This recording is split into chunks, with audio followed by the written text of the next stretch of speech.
Hello, my name is Allison Carmen, and welcome to episode 6 of my podcast, 10 Minutes to Less Suffering. Today I'd like to discuss the idea of acceptance. Acceptance is a really difficult issue for a lot of people because it's about tolerating or making peace with something in our lives that we don't like or that causes us pain physically or emotionally. Also, the world around us is often telling us to focus on overcoming our problems and to persevere until we achieve our goals. So many of us believe this means that we should not accept things in our lives that we don't like. But this is the biggest misconception about the idea of acceptance. When you accept something, it doesn't mean you will not try to make your life better, or you still won't achieve your goals. Instead, acceptance is about not arguing with reality and letting go of the pain that we experience when we resist what is happening.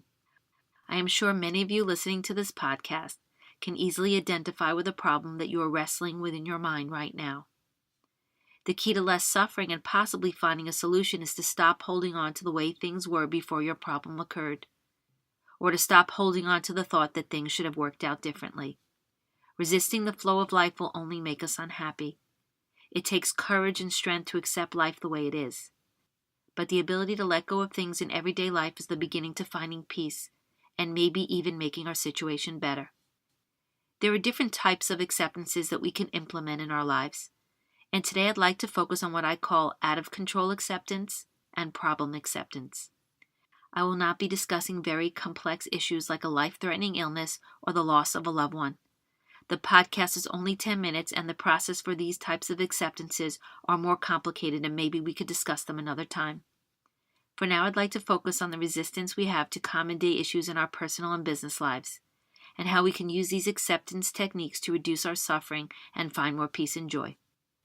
First, let's focus on what I call out-of-control acceptance. Now, it might seem difficult based on its name, but it really is the easiest form of acceptance. Most of us don't realize that all day long we are arguing with so many little things that happen during our day that we have no control over. We let these little things make us stressed, or we let them change our mood, which can carry over to the rest of the day. We could be sitting in traffic and we might get angry that we will be late for an important meeting, or we are waiting for someone else who is late. The internet can be slow at a cafe. We could be at a long line at a coffee shop. We are on hold for a long time with a customer service representative, or our child's room is messy again and there are crumbs all over the kitchen floor. We could start getting uptight because we think things are not right. They're not what we thought they would be. We don't like waiting, or we feel we are wasting our time. Basically, things are not going as planned. But being upset is just resisting what is happening whether you like it or not, and this is why we need out-of-control acceptance. You can still feel angry or frustrated, but the realization that the situation is out of your control gets you to the conclusion very quickly that you can choose something different. As Henry Wadsworth Longfellow once said, "For after all, the best thing one can do when it is raining is to let it rain." It makes perfect sense that we can't control the rain, but for some reason we get uptight about things like traffic, like it was ever in our control. And believe me, living in New York City, I've been late for quite a few meetings because I'm sitting in traffic or delayed on the subway. Whether I'm upset or uptight or annoyed, it does not make a difference. It's like trying to stop the rain. I'd rather find peace and enjoy the moment the best I can.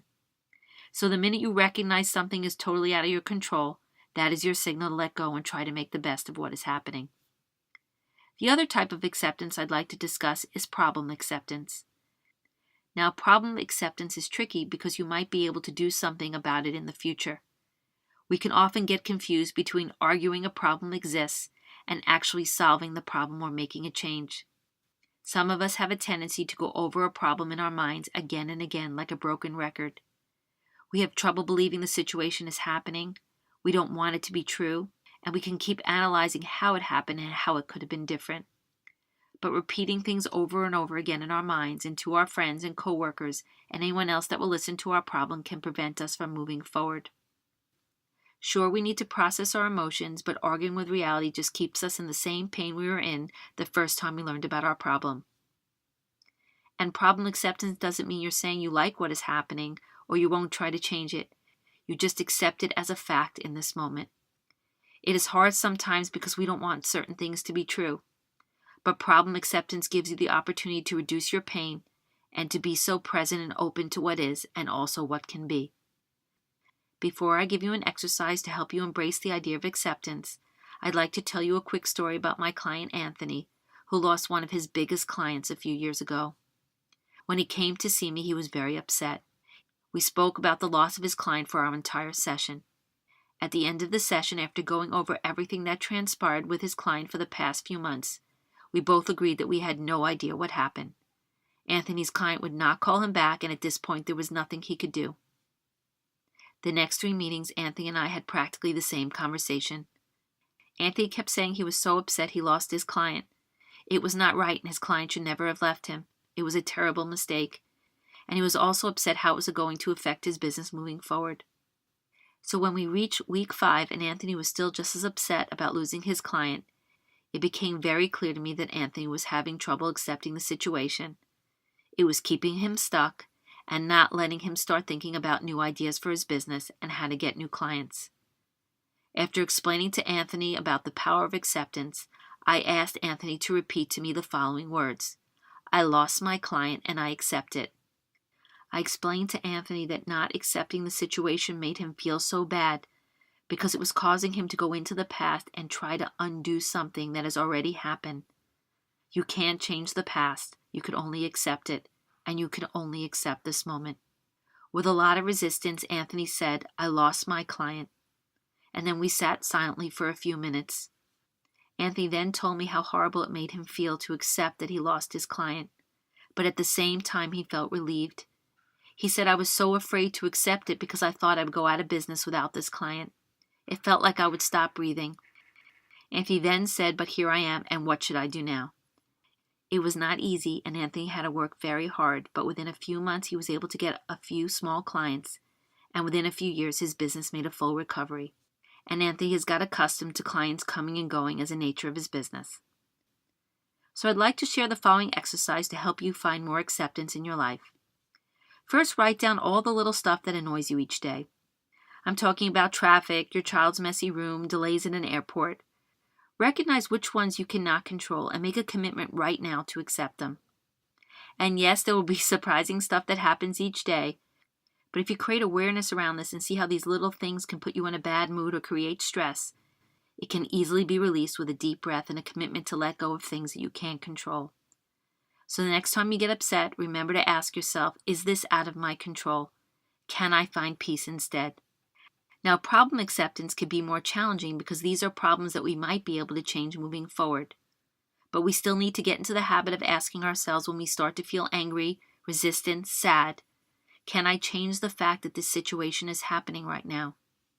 You might be able to change it in the next moment or tomorrow, but right now, can you change it? How would you feel if you accepted it? And if we accept something, can we still feel pain? Of course, but it is different. When you don't accept something, it is a pain that can never go away. And when you do accept something that you don't like, it's a pain that can evolve. You could stop caring about the issue. It could start to mean less. You can learn to live with the situation, or it could just change over time. Acceptance also allows our emotions to glide someplace else when we're ready. We realize this is just an experience we are having and everything in life changes. This is when we become very thankful for the uncertain future.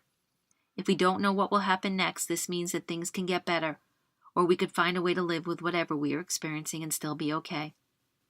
The great poet and mystic Rumi once wrote, "Try not to resist the changes that come your way. Instead, let life live through you. And do not worry that your life is turning upside down. How do you know that the side you are used to is better than the one to come?" So whether you're having trouble accepting who is President of the United States, or your coworker got the promotion instead of you, or your child is having a hard time, or you're just not happy how your life is going in this moment, take a deep breath and try one of my favorite mantras. I didn't expect this, but I accept this, and maybe I could still make the changes in my life and the world that I want to see, and see what shows up in your life. So thank you for listening to episode 6 of my podcast, 10 Minutes to Less Suffering. If you like this podcast, please leave a review on iTunes. You can email me at allison@allisoncarmen.com. And you can also buy my book, The Gift of Maybe, which is available at all major bookstores and online retailers. I hope that you will stop resisting the problems in your life and find more peace and joy in everyday living.